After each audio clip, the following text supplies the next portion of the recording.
사랑하는 성도 여러분, 오늘 우리가 함께 볼 성경 에베소서는요, 사도 바울이 로마의 차가운 감옥에 갇혀 있을 때 쓴 편지입니다. 당시 에베소는 화려함과 타락이 공존하던 고대 세계의 중심지 도시 가운데 하나였죠. 세계 7대 불가사의로 불리던 다이아나 신전이 우뚝 솟아 있고요. 그 거대한 신전에 온갖 음란한 우상 숭배와 마술, 그리고 방탕한 문화가 독보서처럼 피어나고 있었습니다. 그 시대를 살아가는 사람들에게 에베소는 귀의 땅이었을지 모르나 영적으로 볼 때 그곳은 거대한 어둠의 수용소와 같았습니다. 죄 깊은 잠에 빠져 무엇이 죽음인지도 모른 채 그렇게 죽어가는 영혼들이 너무나 가득했던 곳이 바로 에베소였습니다. 바로 그 칠흑 같은 어둠의 한복판에 하나님은 교회라는 작은 빛들을 심으셨지요. 오늘 본문은 바로 그 에베소의 성도들, 그리고 오늘날 이 시대라는 거대한 에베소를 살아가는 저와 여러분을 향한 하나님의 준엄하고도 영광스러운 호출입니다. 바울은 이 짧은 단락 안에서 우리가 원래 어떤 존재였는지, 그리고 지금은 어떤 존재로 부름받았는지를 대조하고 있습니다. 세상은요, 우리에게 적당히 어둠과 타협하며 살라라며 끊임없이 우리를 유혹합니다.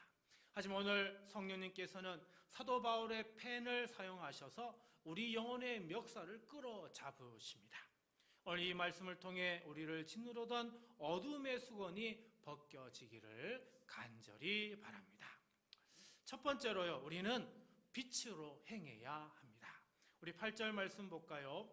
너희가 전에는 어둠이더니 이제는 주 안에서 빛이라, 빛의 자녀들처럼 행하라.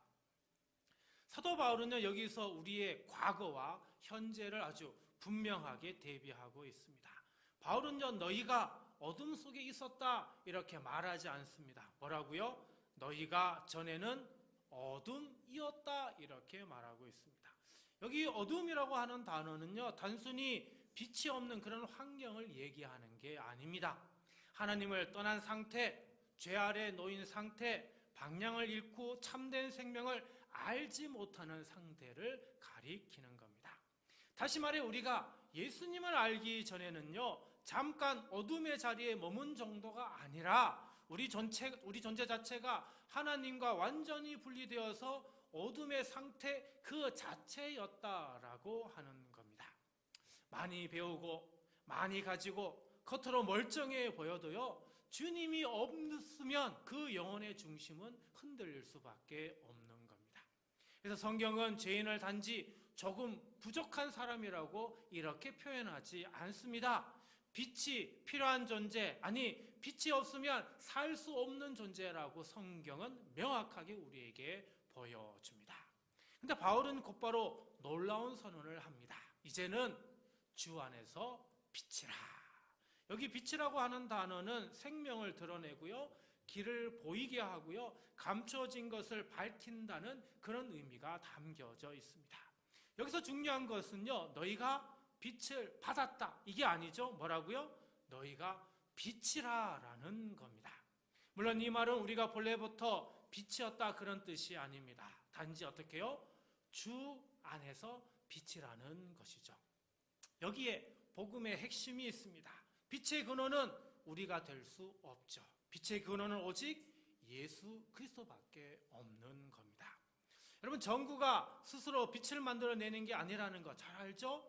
전원에 연결될 때 빛을 내는 겁니다. 마찬가지로 우리도 주님과 연결될 때야 비로소 빛 가운데 살아갈 수 있는 겁니다. 예수님께 붙어 있기 때문에, 예수님 안에 있기 때문에, 예수님의 생명이 우리 안에 흘러 들어오기 때문에 우리가 빛의 사람으로 살아갈 수 있는 겁니다. 그래서 신앙은 내가 얼마나 괜찮은 사람인가를 증명하는 일이 아닙니다. 오히려 나는 주님 없이는 빛날 수 없는 사람이다 라고 하는 것을 인정하고 날마다 주님께 붙어 살아야 하는 거죠. 여러분, 교회 다닌 경력이 우리를 빛나게 하지 않습니다. 직분이 우리를 빛나게 하지 않습니다. 참된 빛은 오직 주님 안에서 시작되는 겁니다. 그래서 바울은 이어서 이렇게 말씀합니다. 빛의 자녀들처럼 행하라. 여기 행하다라고 하는 단어를 직역하면 걸어라라고 하는 그런 뜻입니다. 믿음은 머리로만 하는 게 아니라 발로 걷는 겁니다. 빛으로 걷는다는 것은 삶 전체가 주님 앞에서 움직이는 거다라는 거죠. 사람이 볼 때만 바르게 사는 게 아니라 아무도 보지 않을 때도 주님 앞에서 바르게 걸어야 하는 겁니다. 입으로는 믿음을 말하면서 생활은 어둠을 따라가면 아니 됩니다. 예배는 드리는데 마음은 미움으로 가득 차 있고요. 기도는 하는데 늘 선택은 욕심을 추구하고요. 찬송은 부르는데 삶은 거짓으로 물들어 있다면 그것은 빛으로 걷는 삶이 아닙니다. 그러면 빛으로 걷는 삶이란 무엇인가? 9절입니다. 빛의 열매는 모든 착함과 의로움과 진실함에 있느니라. 여기 빛의 열매라고 하는 단어가 나오는데 여러분 열매라는 게 뭔지 잘 아시죠? 억지로 꾸며낸 장식품이 아닙니다. 생명이 살아있을 때 자연스럽게 자라나는 결과물, 이걸 우리는 열매라고 이야기를 하죠. 바울이 말하는 빛의 열매는 여기에 세 가지가 나옵니다. 첫째는 뭡니까? 착함입니다. 이것은 성격이 단지 아주 부드럽고 좋다 이런 의미가 아닙니다. 다른 사람에게 실제로 유익을 주는 선함을 의미하는 거죠.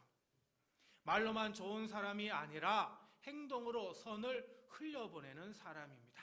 손해를 보더라도 선한 길을 선택하려고 하는 것, 바로 이게 착함이라고 하는 뜻입니다. 그리고 둘째는 의로움이라는 단어입니다. 이것은 하나님과의 바른 관계에서 나오는 바른 삶을 이야기하죠.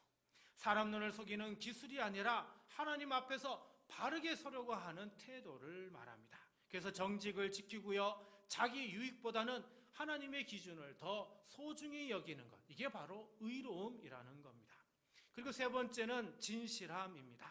단지 사실을 말하는 정도가 아니고요, 거짓과 위선을 벗고 하나님 앞에서 참되게 사는 것을 말하는 단어입니다. 여러분, 결국 빛의 자녀는 화려한 말보다 열매로 드러나는 겁니다. 착함, 의로움, 진실함, 이 세 가지가 삶에서 조금씩 맺혀갈 때에 그 사람이 정말 주 안에서 빛으로 살고 있는가를 그 증거가 나타나는 겁니다. 10절 말씀 봅니다. 주를 기쁘시게 할 것이 무엇인가? 시험하여 보라. 여기 시험하다라고 하는 단어는요, 예전에 고대 사회에서 금속의 순도를 정밀하게 검사하거나 화폐가 이게 진짜인지 가짜인지 그 진위를 구별하기 위해서 쓰이던 단어가 바로 이 도키마 존테스라고 하는 단어입니다. 그러니까 이 말은요, 우리가 삶을 살아갈 때 대충 살지 말고, 기분 따라 살지 말고, 세상 따라 살지 말고 어떻게 해요? 우리 삶을 테스트하고 우리 삶을 검증해야 한다라고 하는 걸 말하고 있는 겁니다. 사랑하는 성도 여러분, 빛으로 사는 삶은 저절로 되지 않습니다. 한번 결심했다고 끝나는 게 아닙니다.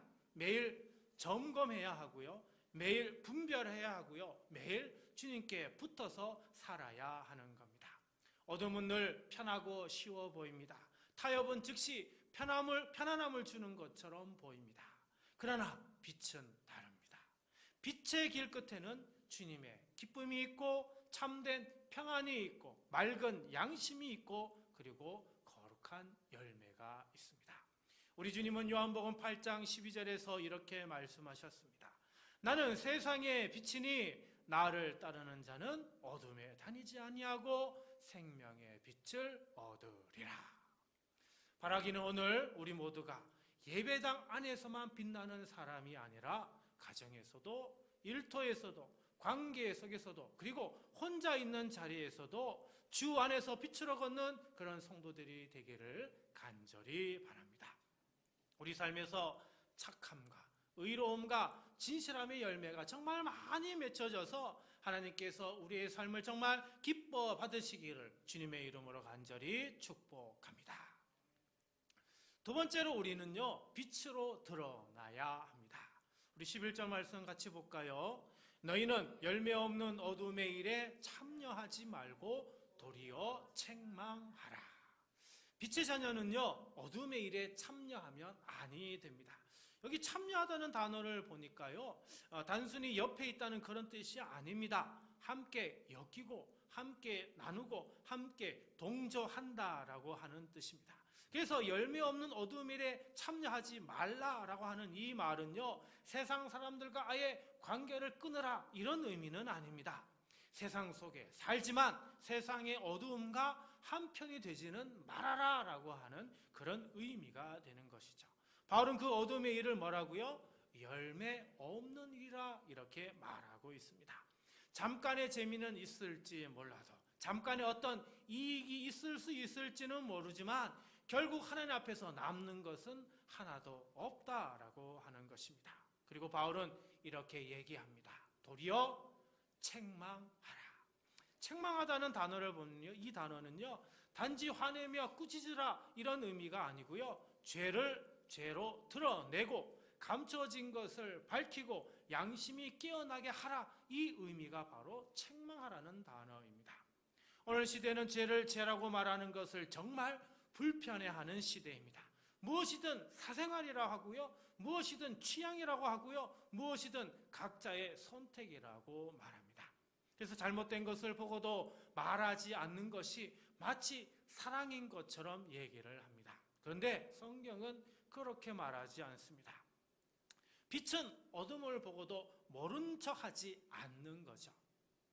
네덜란드의 개혁교회 조직 신학자이고 목사인 헤르만 바빙크라고 하는 분은 진정한 사랑은 죄를 덮어주는 것이 아니라 죄를 빛 앞으로 끌고 나와 치료받게 하는 것이라고 말했습니다. 저는 이 말을 동의합니다. 책망한다고 해서 단지 정죄하는 사람, 공격하는 사람, 상처 주는 사람이 되어서는 아니 되는 겁니다. 그래서 바울은 12절에서 책망의 자세를 가르쳐 줍니다.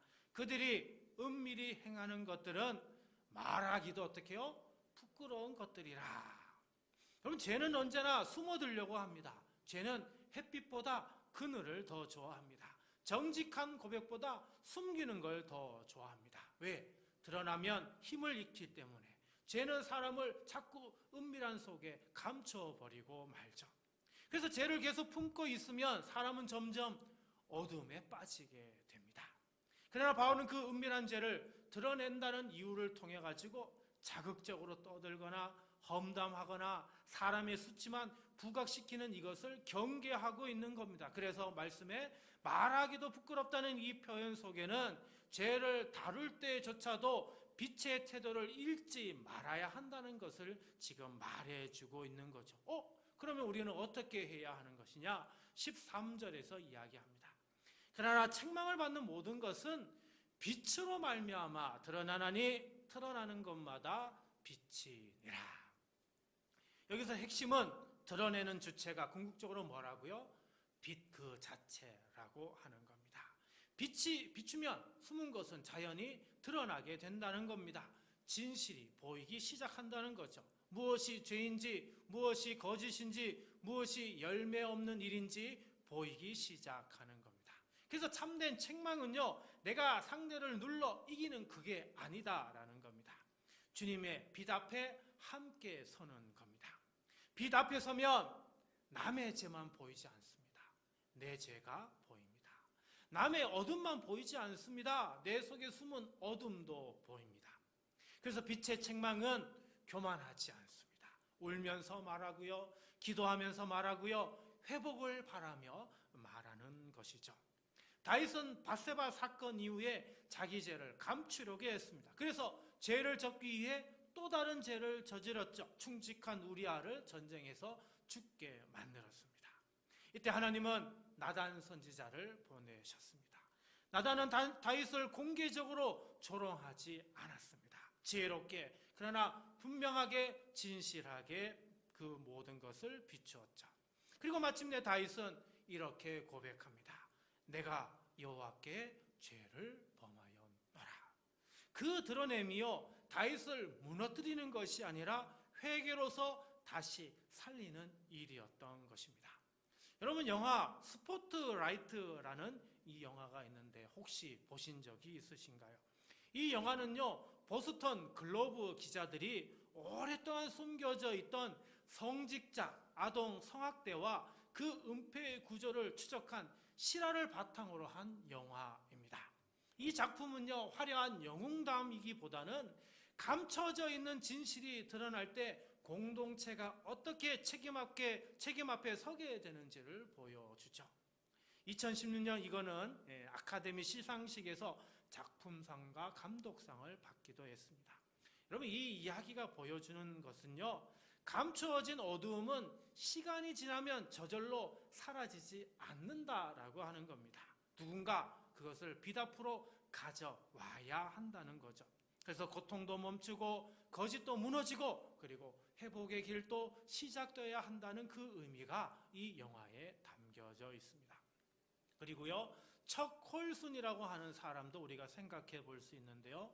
미국 닉슨 대통령의 특별 보좌관이었던 이 척 콜슨이라고 하는 사람이 권력의 어둠 속에서 온갖 불법을 진두지휘하던 그런 사람이었습니다. 워터게이트 사건으로 그의 모든 은밀한 악행이 천하에 드러났고요. 결국 그는 감옥에 들어가고 말았습니다.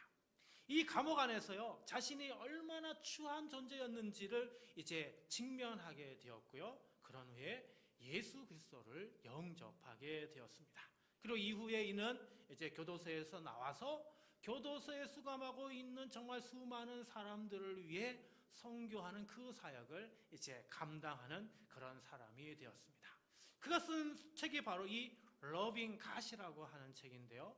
어둠의 행적이 어떻게 빛의 도구로 변할 수 있는지를 보여주는 아주 좋은 책입니다. 예전에 제가 이 책이 있었는데 지금 찾아보니까 책이 안 보이더라고요. 다시 좀 어떻게든 구입을 해보도록 하겠습니다. 사랑하는 성도 여러분, 바라기는 오늘 우리 자신의 숨은 마음까지도 빛 대신 주님 앞에 정직하게 올려드려야 합니다. 감추인 것들이 은혜 가운데 드러나고요. 드러난 자리가 마침내 치유와 회복의 자리로 바뀌어야 합니다. 오늘 이 시간 우리 함께 정말 우리 자신 안에 있는 모든 숨겨진 것을 드러내어서 여러분 모두가 하나님이 주시는 치유와 회복의 자리로 함께 나아갈 수 있기를 간절히 기도드립니다. 마지막 세 번째로 우리는 빛으로 깨어나야 합니다. 우리 14절 말씀 볼까요? 그러므로 이르시기를 잠자는 자여 깨어서 죽은 자들 가운데서 일어나라. 그리스도께서 너에게 비추이시리라 하셨느니라. 앞에 8절부터 13절까지에서 바울은 계속해서 빛의 자녀들처럼 살라라고 권면하고 있습니다. 그러다가 이제 14절에 와서는 한 걸음 더 나아가서 그 빛의 삶을 가로막는 영적 무감각에서 깨어나라라고 지금 외치고 있습니다. 여기 잠자는 자라고 하는 단어는 단순히 육체적으로 잠든 상태를 말하는 게 아닙니다. 영적으로 둔해진 상태, 그리고 죄에 익숙해져서 마음이 무뎌진 상태를 이야기하고 있는 것이죠. 하나님의 말씀이 들려도 마음이 쉽게 움직이지 않는 상태를 말합니다. 그러니까 이 잠은 단순한 휴식의 잠이 아니고요, 영원히 깨어 있어야 할 자리에서 마치 혼수 상태로 있는 것과 같은 모습인 겁니다. 기도해야 할 때 기도가 사라지고요, 말씀을 들어도 찔림이 없고요, 죄를 보아도 예전처럼 아프지 않고요, 예배를 드려도 마음이 점점 무감각해지는 상태가 바로 이 잠자는 자입니다. 이 점에서 우리는 이 말씀을 남 이야기로 들으면 아니 됩니다. 믿지 않는 사람만 잠든 게 아닙니다. 교회 오래 다닌 사람도요, 잠들 수 있습니다. 직분 있는 사람도요, 잠들 수 있습니다. 예배 자리에 앉아 있어도 영혼은 졸을 수 있습니다. 입술로는 아멘 하는데 마음은 이미 세상 염려와 습관 속에 묻혀 있을 수 있는 것이죠. 그래서 바울은 지금 강하게 외칩니다. 깨어라, 일어나라, 비추시리라. 먼저 깨어라 라고 하는 단어를 보면은요, 이 말은 부드러운 권유가 아닙니다. 즉시 반응을 요구하는 아주 강력한 촉구이죠. 누군가를 흔들어 깨우는 것 같은 그런 표현입니다. 영적 잠은 생각보다 위험하죠. 몸의 잠은 쉬게 하지만 영혼의 잠은 사람을 완전히 무너뜨립니다. 조금씩 분별력을 잃게 만들고요, 조금씩 죄를 가볍게 여기게 하고요. 조금씩 회개의 감각을 잃어버리게 만듭니다. 처음에는 작은 게으름처럼 보이지만 나중에는 하나님과의 관계가 완전히 끊어지게 됩니다. 두 번째는 일어나라입니다. 이것은 단지 눈만 뜨라는 말이 아니라 자리에서 몸을 일으키라라고 하는 말이죠. 마음만 움직이는 게 아니라 삶의 방향까지 바꾸라고 하는 주님의 명령입니다. 그리고 어디에서 일어나라고요? 죽은 자들 가운데서 일어나라고요. 바울은 죄를 단지 나쁜 습관 정도로 말하고 있는 게 아닙니다. 죄는 생명을 약하게 만들고요, 하나님과 멀어지게 하고요, 사람의 영혼을 마르게 하기 때문에 성경은 죄의 상태를 죽음의 영역으로 이렇게 이야기합니다. 그러므로 일어나라 라고 하는 이 말은 단순히 기분 전환하라는 그 말이 아닙니다. 다시 생명의 자리로 나오라 라고 하는 부름인 것이죠. 무너진 자리에서 나오고, 숨던 자리에서 나오고, 타협하던 자리에서 나오고, 죽은 듯 굳어있던 자리에서 지금 나오라 라고 하는 말씀인 것입니다. 여기서 우리는 사도행전 12장의 베드로를 떠올릴 수 있습니다. 베드로는요, 감옥에 갇혀 쇠사슬에 묶여 있어서 전혀 움직일 수 없었습니다. 사람이 보기에는 완전히 꽉 막힌 그런 상황이었죠. 근데 주의 사자가 나타나 베드로를 깨우며 말합니다. 급히 일어나라. 이 단어가 오늘 본문에 나오는 일어나라는 단어와 같은 단어입니다. 그가 그 말씀에 반응해 일어났을 때 어떤 일이 일어납니까? 쇠사슬이 벗겨지고요, 그리고 그가 앞으로 나아갈 수 있는 길이 비치어지며 열리게 됩니다. 이것이 오늘 본문이 말하는 영적 진리이죠. 하나님의 부르심 앞에 반응하여 일어설 때 묶여있던 그 모든 삶이 풀리기 시작한다는 것입니다. 주님이 깨우실 때 순종으로 일어나는 그 사람에게 하나님은 새로운 길을 열어주시는 것입니다. 마지막 세 번째로 비추시리라입니다. 이 단어는요, 어두운 밤이 지나고 새벽빛이 비춰오는 것을 떠올리게 합니다. 누가 비추시죠? 예수님께서 비추십니다. 깨어 일어나는 자에게 예수님께서 빛을 비추신다고 지금 약속하고 있습니다. 이게 바로 은혜입니다. 그리스도께서 비추실 때 잠든 마음이 깨어나고요, 굳은 마음이 풀어지고요, 닫혔던 눈이 열리고 다시 생명의 길이 보이게 되는 것입니다. 여러분, 이 약속을 생각하면 또 누가복음 15장의 탕자 이야기가 떠오릅니다. 탕자는 아버지 집을 떠나 제 마음대로 살다가 완전히 무너지고 말았습니다. 배고픔만 문제가 있는 게 아니라 아버지를 떠난 것이 가장 큰 문제였던 거죠. 그는 그제야 스스로 돌이켜, 그리고 마침내 이에 일어나서 아버지께로 돌아갔다라고 성경은 말합니다. 탕자는요, 단지 후회만 한 게 아닙니다. 어떻게 해요? 일어났습니다. 그리고 돌아왔습니다. 그때 아버지는 그를 정죄하지 않았습니다. 어떻게 해요? 달려가서 안아주고요, 받아주고요, 그리고 회복시켜 주었습니다. 이것이 바로 빛의 은혜입니다. 깨어나 아버지께로 돌아오는 자를 우리 주님은 외면하지 않으십니다. 그러므로 사랑하는 성도 여러분, 오늘 주님의 말씀이 우리를 깨우고 있습니다. 잠자는 자여 깨어라. 가장 먼저 마음의 잠에서 깨어나야 합니다. 죽은 자들 가운데서 일어나라. 미루던 기도를 시작하고요, 끊어야 할 그 죄를 끊고요, 화해해야 할 관계에 한 걸음 내딛고요, 닫혔던 마음을 열고 주님께 다시 나아가야 합니다. 그러면 약속이 오늘 우리에게 있습니다. 그리스도께서 내게 비추시리라. 우리가 깨어 일어날 때 주님은 외면하지 않으십니다. 주님은 다시 비추십니다. 다시 살리십니다. 다시 길을 열어주십니다. 바라기는 오늘 우리 모두가 형식적인 신앙에서 깨어나 살아있는 믿음으로 일어나는 모든 성도들이 되기를 원합니다. 무감각한 마음이 다시 뜨거워지고 식어버린 기도가 다시 살아나고 주님의 빛이 우리의 가정과 일터와 교회 위에 다시 환히 비추어 잠든 영혼이 깨어나고 지친 심령이 회복되는 은혜가 있기를 우리 주님의 이름으로 간절히 축원드립니다.